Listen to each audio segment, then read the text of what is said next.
Buenos días a todos.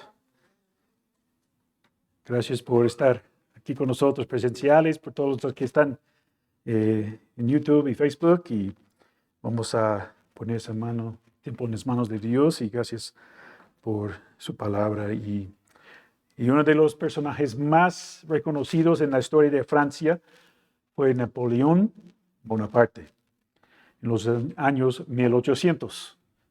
Fue un emperador y un astuto líder militar por 20 años. Una vez una madre se acercó a Napoleón en busca de perdón para su hijo.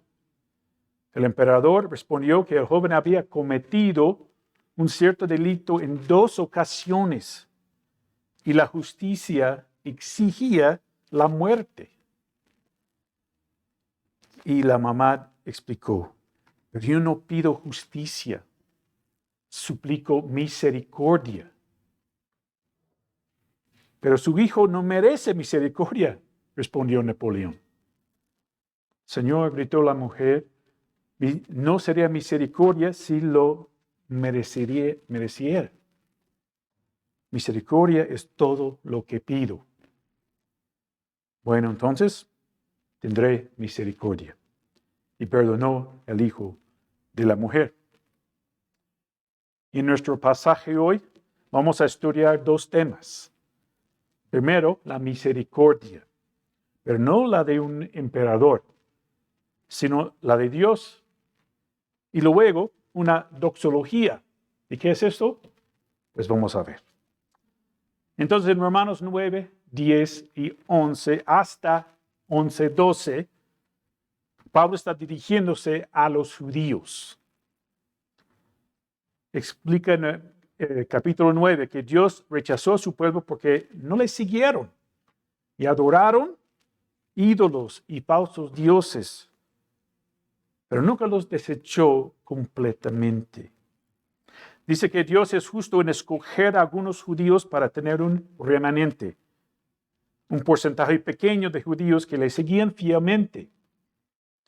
Dios había escogido una remanente desde antes de la fundación del mundo. En capítulo 10 explica que Dios siempre ofrecía su salvación, pero que su pueblo le rechazó. Nada más el remanente seguía fiel. Y con ese rechazo abrió la puerta a los gentiles, es decir, a ti y a mí, si hemos creído, para que provoquemos a celos a los judíos. En el capítulo 11, Pablo explica que Dios no estaba harto de su pueblo Israel, sino que tiene planes grandes para ellos en el futuro. Y a partir de Romanos 11, versículo 13, Pablo dirige a su carta a los gentiles. Entonces, ahora vamos a concluir los capítulos 9, 10 y 11, estudiando Romanos 11 de 30 al 36. Primero, estudiaremos 30 a 32 y después 33 a 36. Y pongan atención a ver si pueden notar algunas palabras repetidas. Entonces vamos a ver Romanos 11, 30 al 32. Y dice así: pues como vosotros también en otro tiempo erais desobedientes a Dios, pero ahora habéis alcanzado misericordia por la desobediencia de ellos. Así también estos ahora han sido desobedientes para que por la misericordia concedida a vosotros, ellos también alcancen misericordia.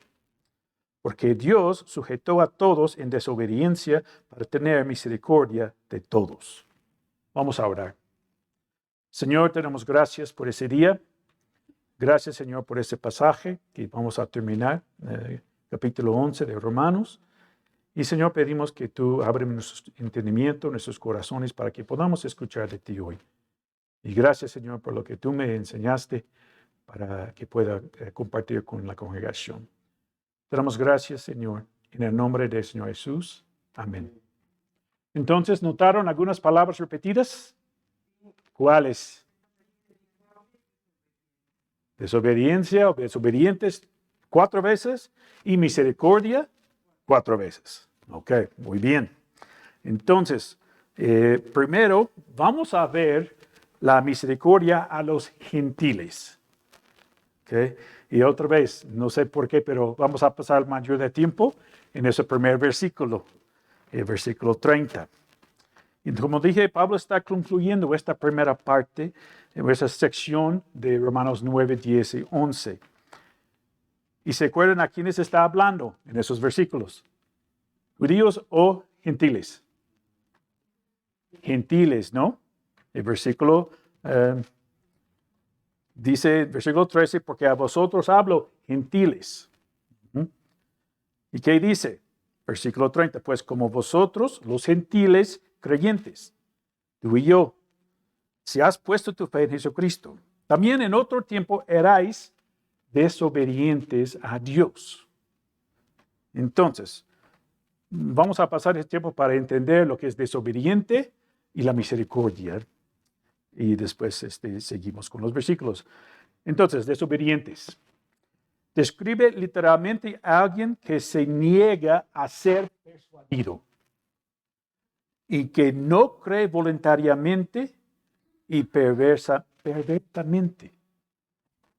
Los gentiles poseían una actitud de incredulidad porque deliberadamente elegían desobedecer, resistir conscientemente y rebelarse contra la autoridad y finalmente manifestar un obstinado rechazo de la voluntad o la verdad de Dios. Pablo dice que los gentiles desobedecieron intencionalmente, resistieron conscientemente y se rebelaron contra la autoridad que los llevó a un terco rechazo de Dios. ¿Conocemos personas así? En nuestras vidas no quieren escuchar nada de Dios, de Jesucristo, Evangelio. No me hables de Dios. No quiero escuchar. No me prediques.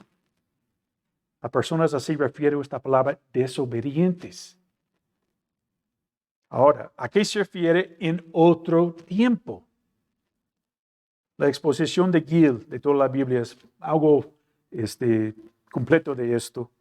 Dice, los tiempos mencionados son tiempos de ignorancia, idolatría y superstición.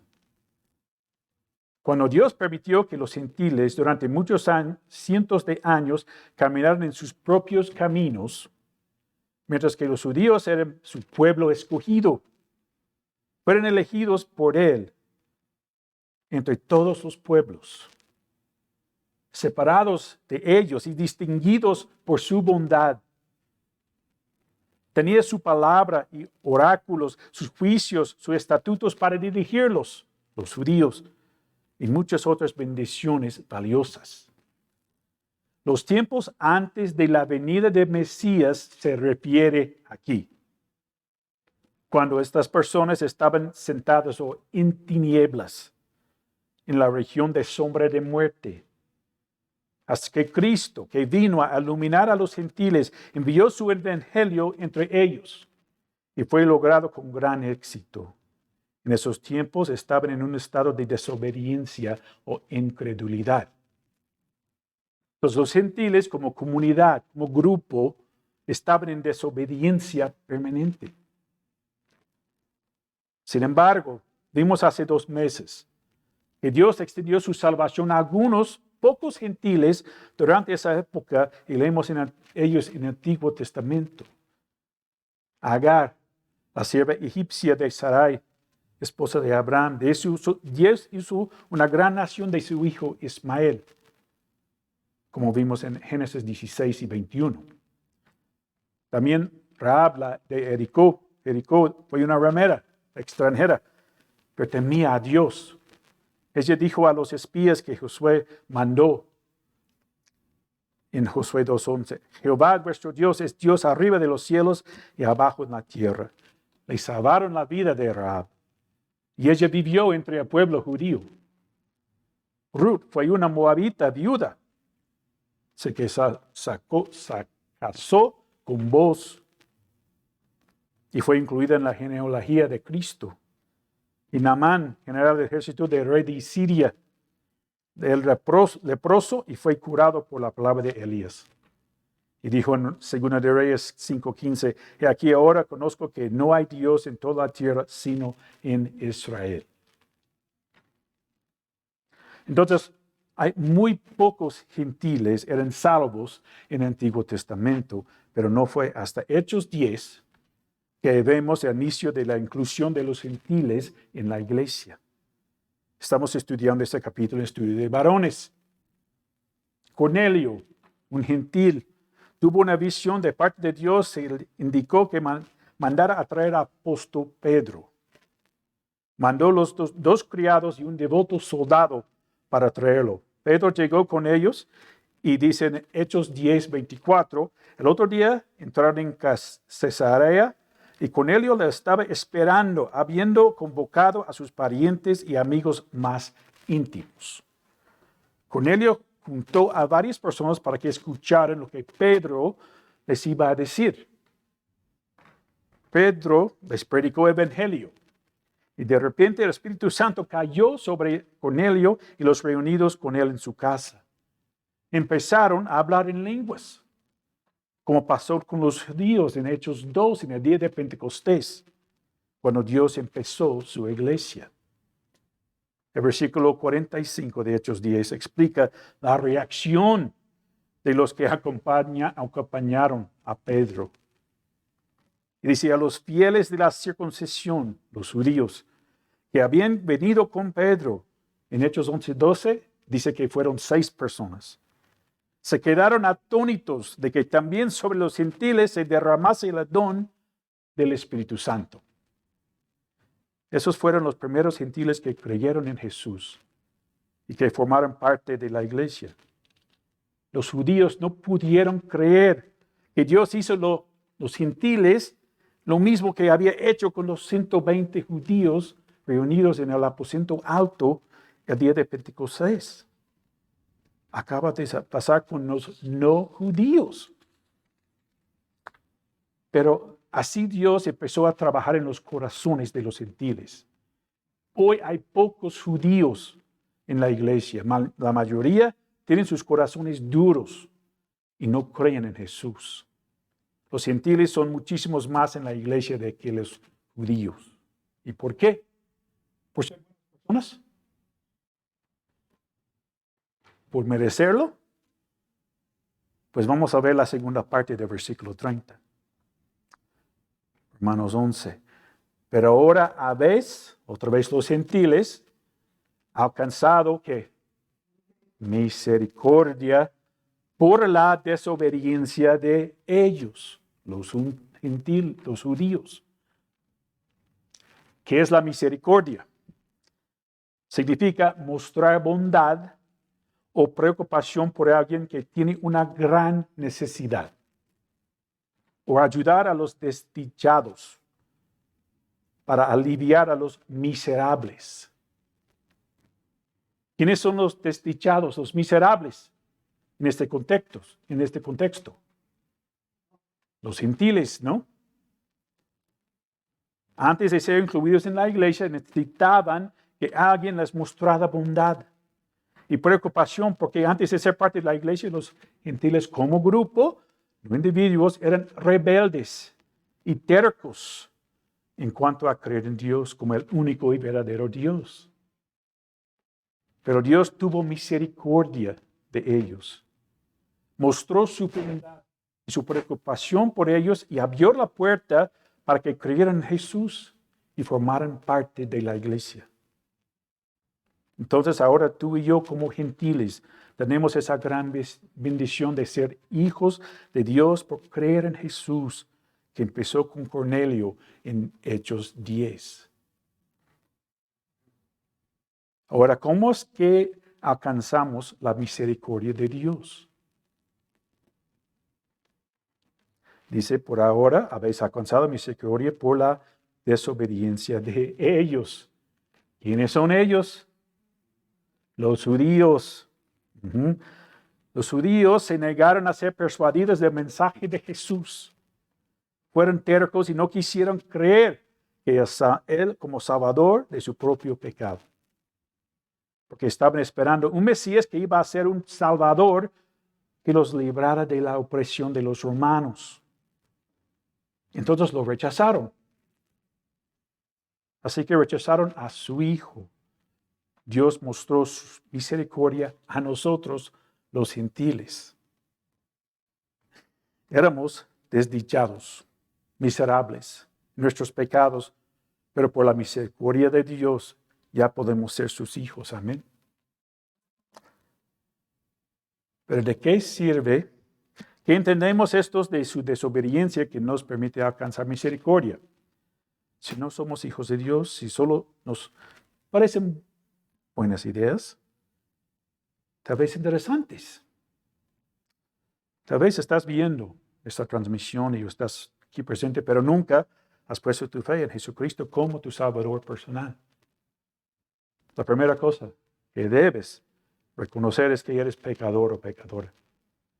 Por tu pecado, Romanos 3:23 dice, por cuanto todos pecaron y están destituidos de la gloria de Dios, separados de Dios. No podemos ir al cielo porque estamos separados de Dios por nuestro pecado.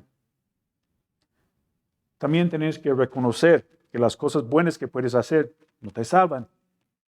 Uno de esos días, mientras estaba esperando a Angélica fuera del consulado de Ciudad Juárez, Dios me dio la oportunidad de compartir el evangelio con un joven que estaba esperando a su esposa también. Me dijo que trabajaba en el campo de la medicina. Le pregunté, ¿cómo piensas que una persona puede ir al cielo después de la muerte? Contestó con la respuesta más común. Soy buena persona. Siento que con mi trabajo puedo ayudar a mucha gente. ¿Y tú piensas lo mismo? Expliqué que ayudar a gente está bien, pero eso no te salva. Solamente puedes ir al cielo creyendo en que Cristo hizo en la cruz hace 2000 años cuando murió por sus pecados y mis pecados. Expliqué que Cristo vivió una vida perfecta aquí en la tierra. Cuando murió, fue sepultado y resucitó el tercer día. Dios aceptó su vida perfecta y cuando pedimos sinceramente, de corazón, llamó la atención Él de corazón, perdón de nuestros pecados. Dios acredita nuestra vida a la vida perfecta de Jesús a nuestra cuenta y podemos tener la vida eterna. Entonces, reconoces que eres pecador o pecadora y que no puedes hacer nada en tus propias fuerzas para poder ir al cielo. Si es así, entonces pides perdón por tus pecados con todo tu corazón. Y Dios te perdona. Como el rey David escribió en Salmo 32:5, mi pecado te declaré y no encubrí mi iniquidad. Dije, confesaré mis transgresiones a Jehová y tú perdonaste la maldad de mi pecado. Entonces piensen en esto. Y aproveche este día para poner tu fe en Cristo. No esperes un domingo más. Segundo de Corintios 6:2 dice, y aquí ahora el tiempo aceptable. Y aquí ahora el día de la salvación. Dios ha tenido misericordia de ti y por mí por su gran amor. Gracias a que un gran pueblo, los judíos, fueron desobedientes. Entonces ya terminamos versículo 30. Pasamos al versículo 31. Así también estos, ¿quiénes son estos? ¿Judíos o gentiles? Los judíos ahora han sido desobedientes. Así, hasta ahí. Así como los gentiles como una entidad, un grupo, no individualmente, antes de formar parte de la iglesia, eran desobedientes, incrédulos. Ahora lo mismo cosa ha pasado a los judíos. Ya sus roles cambiaron. Ahora porque los judíos rechazaron a Jesús, ya no forman parte de la iglesia, excepto el remanente. Entonces ya vimos la misericordia a los gentiles, ahora la misericordia a los judíos. ¿Por qué? Dice versículo 31.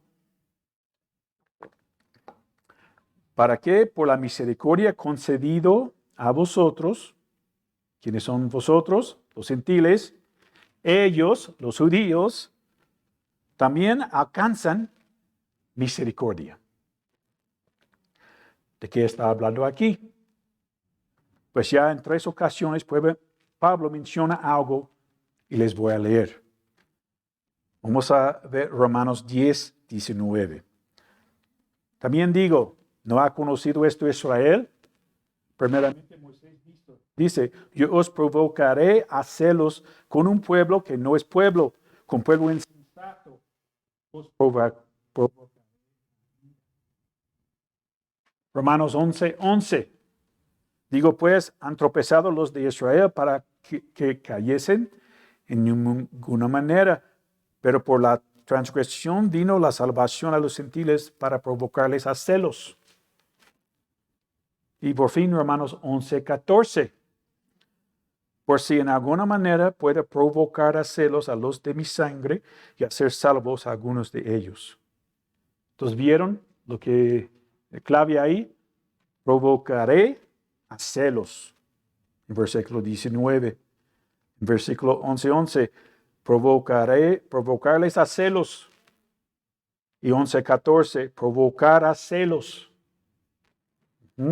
Pablo está hablando de la misma cosa.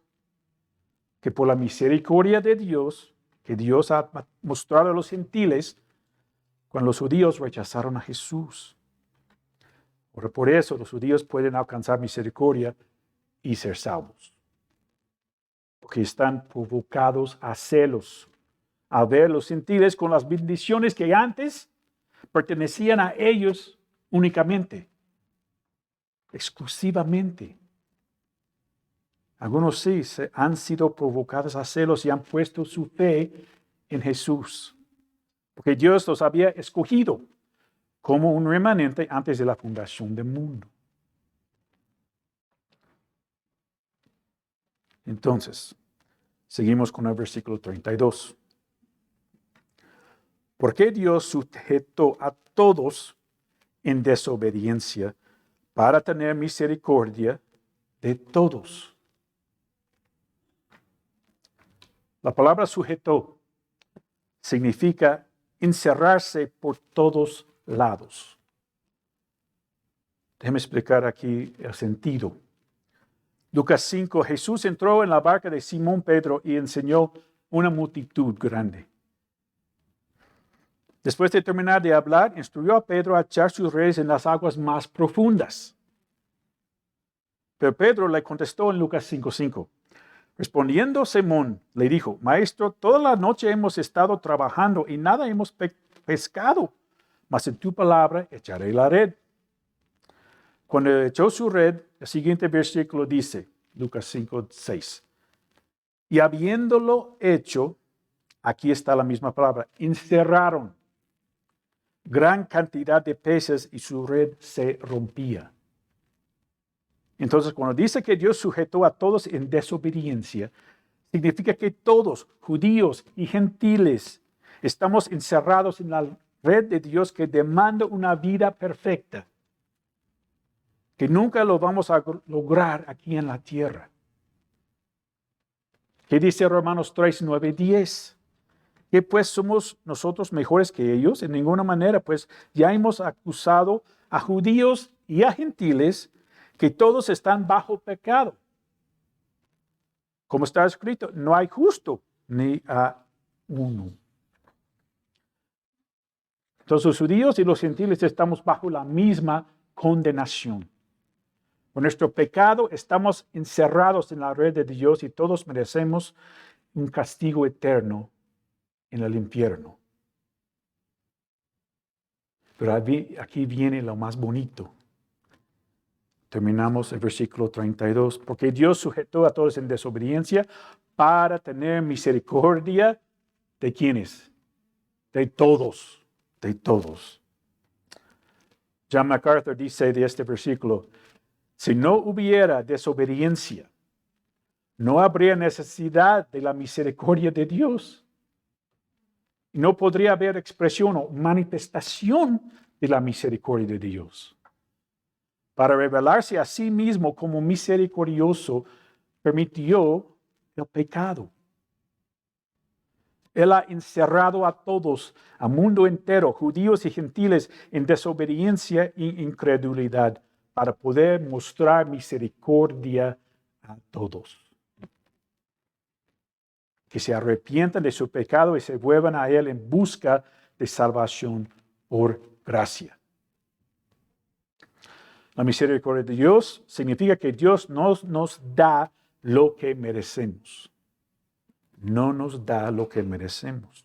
Como el hijo de la señora que se le acercó a Napoleón, no lo merecía. Sin embargo, fue perdonado.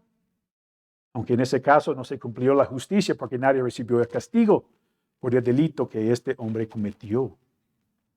Pero Dios mostró misericordia con nosotros y cumplió su justicia en Cristo porque Él recibió el castigo que nos corresponde a nosotros. ¿No les parece infinitamente más excelente la obra de Dios?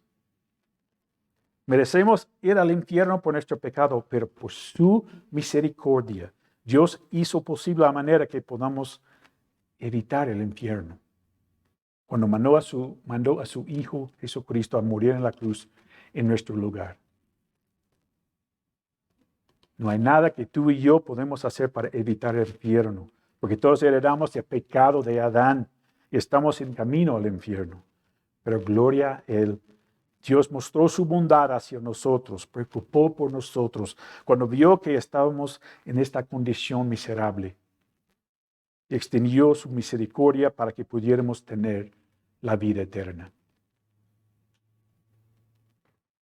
Para terminar, debemos recordar que todos no se refiere a todo el mundo. Stephen J. Cole dice, significa que así como Dios ahora está derramando su misericordia sobre los gentiles como grupo, en el futuro, a fin de la gran tribulación, Él derramará su misericordia sobre los judíos como grupo. Él ha diseñado y controla toda la historia para mostrar la gloria de su misericordia a los pecadores. Cuando dice que todo se refiere a todos los que creen. Entonces así concluye Romanos 8, 9, 10 y 11, pero no termina ahí porque después Pablo se quedó contemplando los planes maravillosos de Dios. Primero, cómo Dios abrió la puerta a los gentiles cuando los judíos rechazaron a Jesús. Y segundo, cómo los judíos, su propia gente, que serán vivos a fin de la gran tribulación, dejarán su incredulidad y por fin creerán en Jesús cuando Él regresa a la tierra para vencer a Satanás y establecer su reino milenial por 1000 años. Todo esto fue el plan de Dios desde el principio. Nunca fue un plan B. Cuando su pueblo decidió rebelarse y ir a ídolos y otros dioses, y Dios abrió la puerta para ti y para mí. Por todo eso y por lo que Dios es, merece toda honra. Los últimos versículos de este capítulo expresan que Dios es misericordioso y digno de suprema alabanza. Todas las cosas que ha escrito acerca de Dios y su plan perfecto mueven a Pablo a cantar un himno de alabanza o doxología.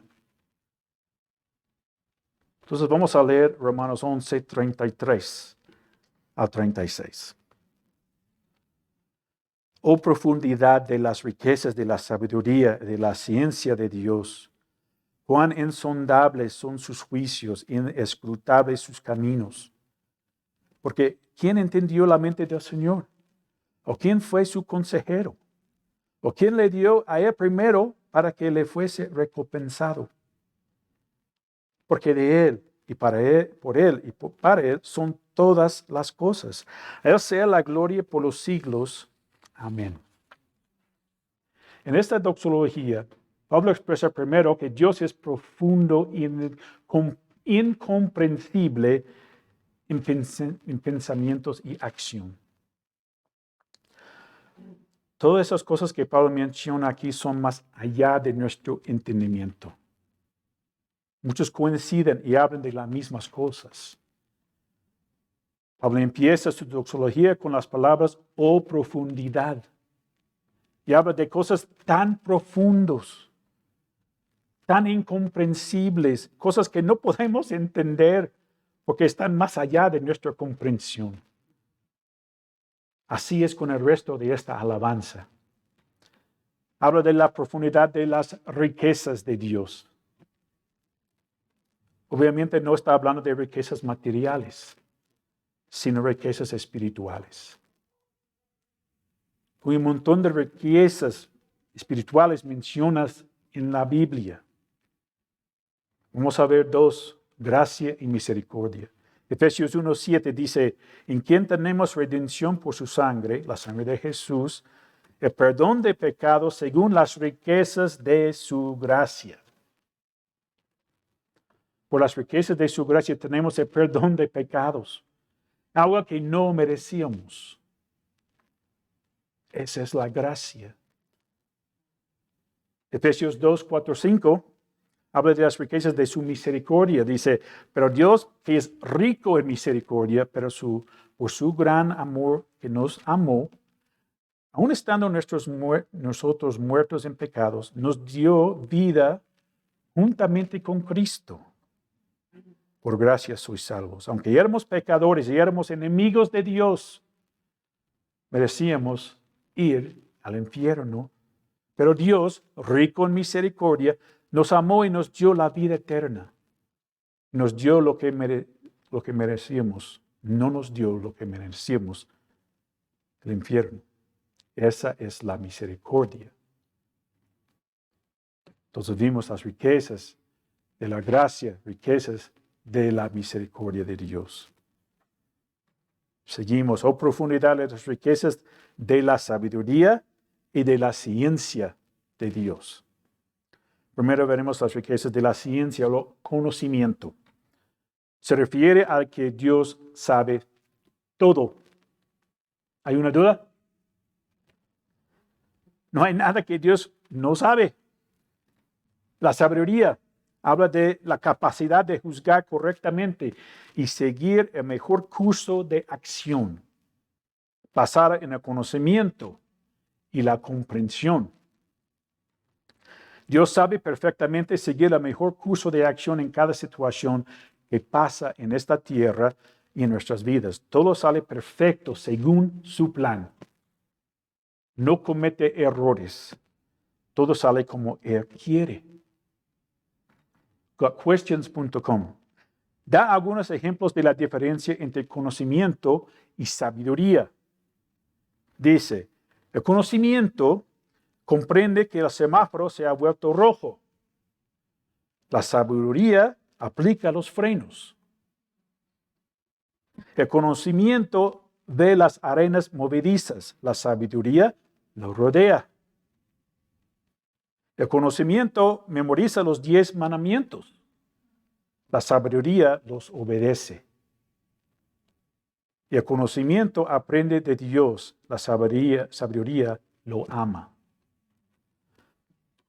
Tienes conocimiento de la Biblia, pero no tienes la sabiduría para aplicarla adecuadamente, al tomar las decisiones correctas, cotidianas en tu vida.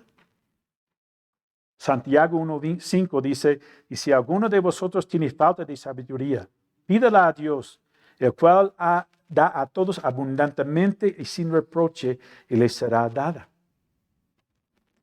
Pide a Dios sabiduría para aplicar a tu vida correctamente el conocimiento de la Biblia que tienes. Te la dará. Él es la verdadera y perfecta fuente de sabiduría. Pablo dice que Dios sabe todo y escoge el mejor curso de acción perfectamente. Y su plan para el mundo es perfecto. Versículo 33. Sigue: cuán insondables son sus juicios, inescrutables sus caminos. Cuán insondables sus juicios. La primera, insondable, significa que no puedes investigar. No puede entender completamente. Ya intentas, y me rindo.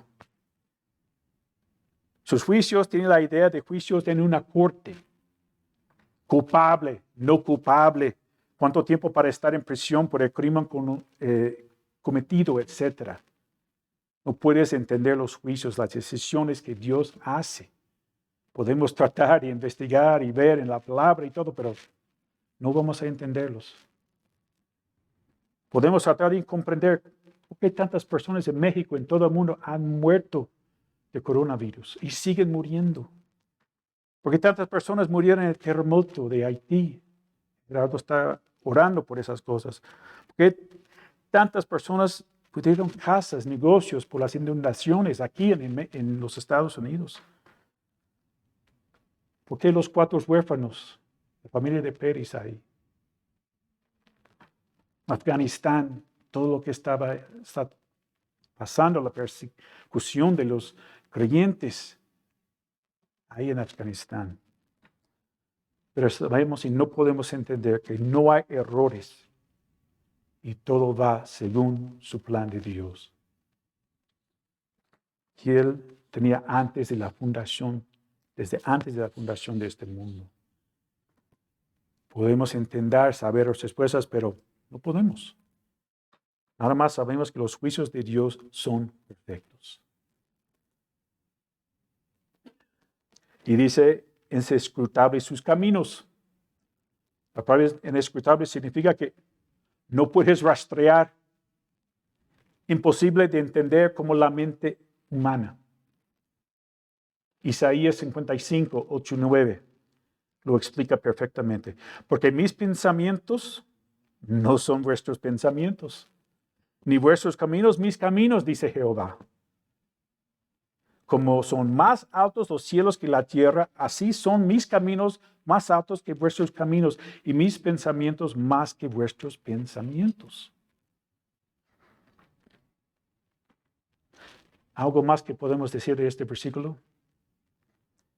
Los caminos y pensamientos de Dios y nuestros caminos y pensamientos no tienen nada que ver el uno con el otro. Entonces no intentamos entenderlos. Tampoco entendemos cómo Dios mostró su misericordia por judíos y gentiles, como lo hemos estudiado antes. Estamos muertos en nuestros pecados. No tuvo que hacerlo, pero mostró su misericordia a nosotros. Pues Dios es profundo y incomprensible en pensamientos y acción, y ahora nadie está sobre Dios en ningún sentido. Versículo 34. Porque ¿quién entendió la mente del Señor? ¿Cuál es la respuesta? Nadie. No podemos entender la mente del Señor en ninguna manera. ¿Quién fue su consejero? Ahora sacó estas preguntas de Isaías 40, 30 y 14. Otra vez la respuesta es simple. Nadie. Aunque a veces queremos ser un consejero, ¿no? Dios, tal fulano dice que es cristiano, anda mal en su vida cristiana. Sería bueno si lo disciplinara, ¿no? Deberías de bendecirme con mucho dinero, mucha salud, mucha prosperidad. Deberías cambiar a mi esposo, mi hijo, mi jefe. No podemos ser consejeros de Dios, pero podemos pedir consejo de Él a través de la oración y por leer su palabra. Versículo 35. ¿O quién le dio a Él primero para que le fuese recompensado? Eso fue de Job 41, 11. Cada cosa que tenemos, Dios nos presta. Dios es el dueño de todo. Nunca podemos dar nada a Dios porque todo pertenece a Él. Salmo 24, 1. De Jehová es la tierra y de su plenitud, el mundo y los que en él habiten. Ageo 2, 8. Mía es la plata, mía es el oro, dice Jehová de los ejércitos. Cada respiro que tomamos viene de Dios. Cada cosa buena que hacemos viene de Dios. Pablo estaba en Atenas y dijo en Hechos 17, 24, 25, el Dios que hizo el mundo y todas las cosas que en él hay, siendo Señor del cielo y de la tierra, no habita en templos hechos por manos humanos, ni es honrado por manos de hombres como si necesitaba algo de algo. Pues Él es quien da a todos vida y aliento a todas las cosas. ¿Se han encontrado tratando de hacer un intercambio con Dios? Tú me das esto y yo te doy esto. A veces en desesperación por un ser querido enfermo, algunos dicen, te doy mi vida por la de Él. Pero con Dios no son así las cosas. Dios no debe nada a nadie. Entonces Dios es profundo e incomprensible en pensamientos, en acción. Nadie está sobre Dios en ningún sentido. Y al final Dios es único, digno de gloria. Para terminar su alabanza a Dios, Pablo resume todo de nuestro gran Dios y dice, versículo 36, porque de Él, Dios es creador de todos lo que está diciendo. Y por Él, Dios sostiene todo lo que creó. Todas las cosas dependen de Él. Y para Él son todas las cosas. Todas las cosas empiezan con Dios y terminan con Dios. Dios es la razón que todas las cosas existen. Apocalipsis 4:11 dice, Señor, digno eres de recibir la gloria y la honra y el poder, porque por tú creaste todas las cosas y por tu voluntad existen y fueron creadas.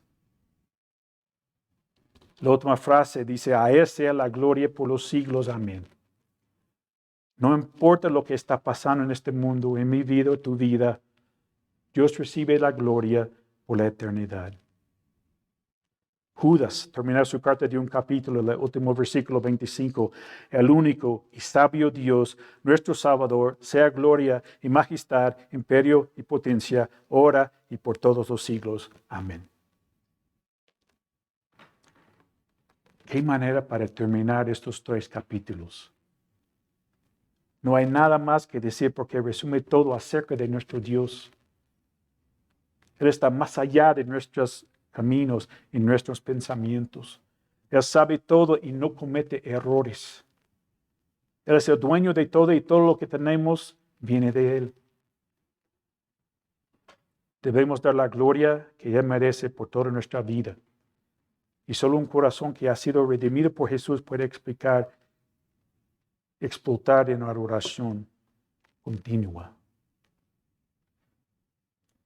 Y para reflexionar, ¿cómo te hace sentir que siendo pecador, sin merecer nada, Dios tuvo misericordia de ti? Que no tuviste que hacer nada para obtener su misericordia, perdón.